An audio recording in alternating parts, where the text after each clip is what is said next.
Mana shu vitaminlarga ruju qo'yish, vitaminbozlik boshlanishi bilan shu vitaminlarni tavsiya qiladigan preventiv shifokorlar maydonga kirib keldi.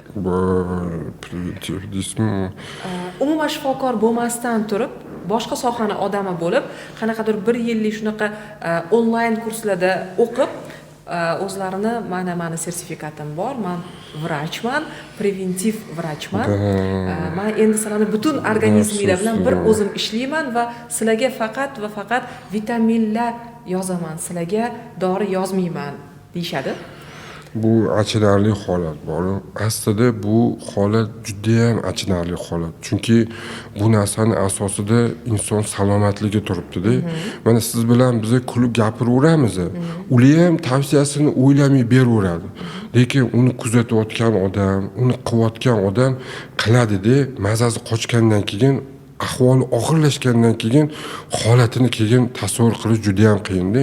Bu holatni tasavvur qilish uchun bizdagi reanimatsiyada ishlash kerak.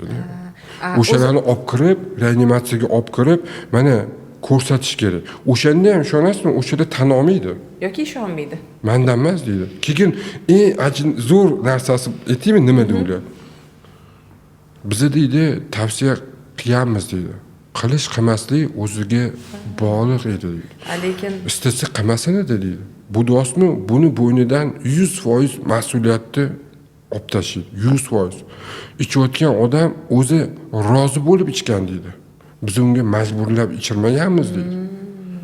Любой o'sha odamga bitta hit qiling yoki bir ushlab bo'ynidan oling, bu o'zi kelgan deydi. Bu o'zi aloqaga chiqqan deydi. Sen buni targ'ibot qilyapsan, tashviqot qilyapsan desa, biz bu ijtimoiy tarmoq deydi.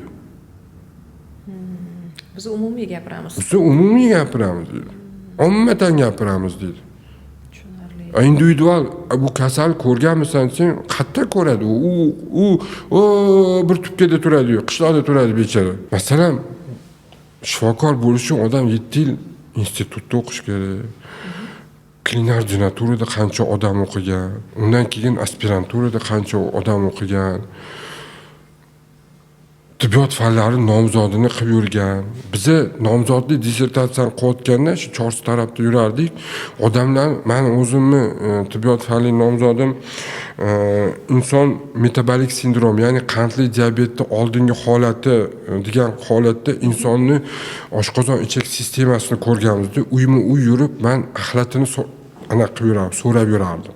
Analiz qilish uchun. Analiz qilish uchun tekshiruvlar, do и после qilib. Chosmi, bu narsalar hammasi ilm bor. Asosida mehnat, ilm yotadi. U nima u bir oyda, 3 oyda sertifikat olib turib, uni butun ommaga maqsadi nima o'sha preventiv shifokor masalan? Maqsad nima?